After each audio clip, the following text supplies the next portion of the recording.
Hi, welcome to Potato Fire Reviews. Today I have the REL T0 MK3 subwoofer. REL is one of the most popular and loved subwoofer brands who's known for excellent sound quality and remarkable subwoofer designs. This is the smallest and least expensive subwoofer offered by REL.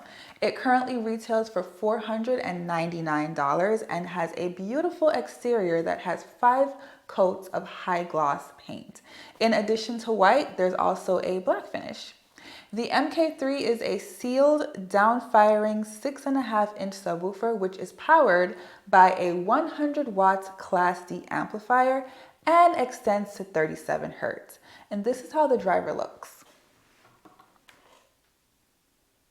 On the back of the driver, there is this unique connector which is called a high-level Neutrik Speak-On connector, which facilitates connecting the subwoofer directly to the speaker output terminals of your amplifier.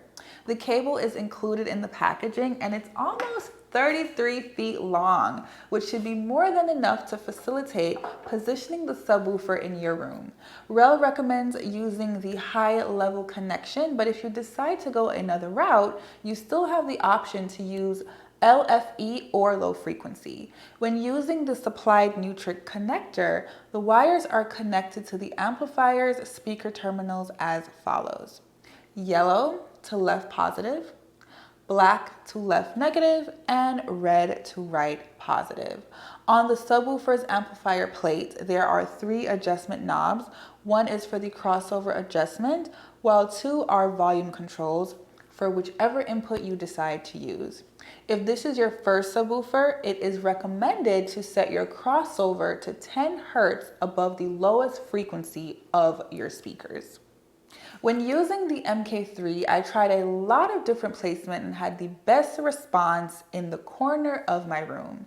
I had the subwoofer about 12 inches from the rear and side wall, and it had a more rich sound than when placed in the open.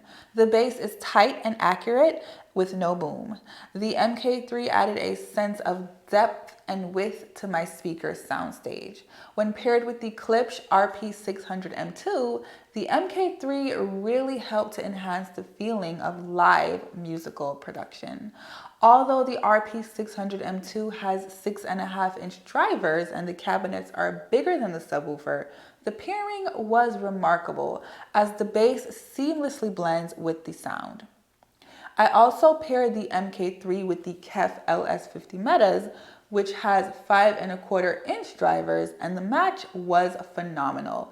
There's a song called Fever by Ray Charles and Natalie Cole, which is on the album Genius Loves Company, and the bass from the MK3 brought the song to life with more depth in the soundstage.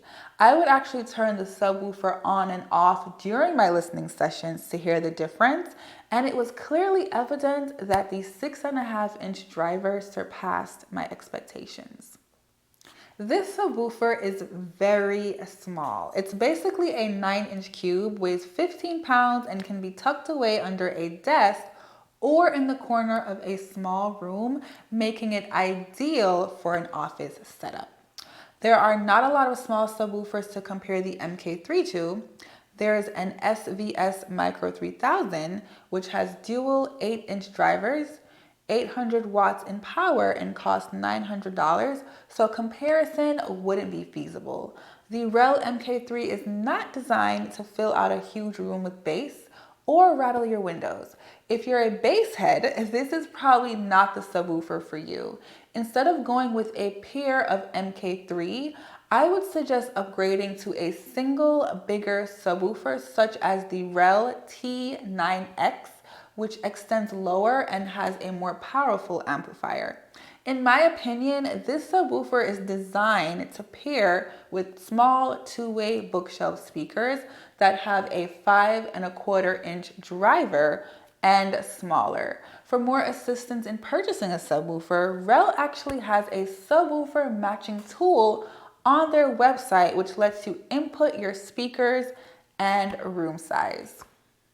Something to consider: if you decide to go with a REL subwoofer, I highly advise to use the high-level Nutrix Speak-On connector. When listening to the MK3, I used the recently released Emotiva Bass X TA2 and Arkham SA20 integrated amplifiers, and I connected the subwoofer interchangeably using high-level and LFE input.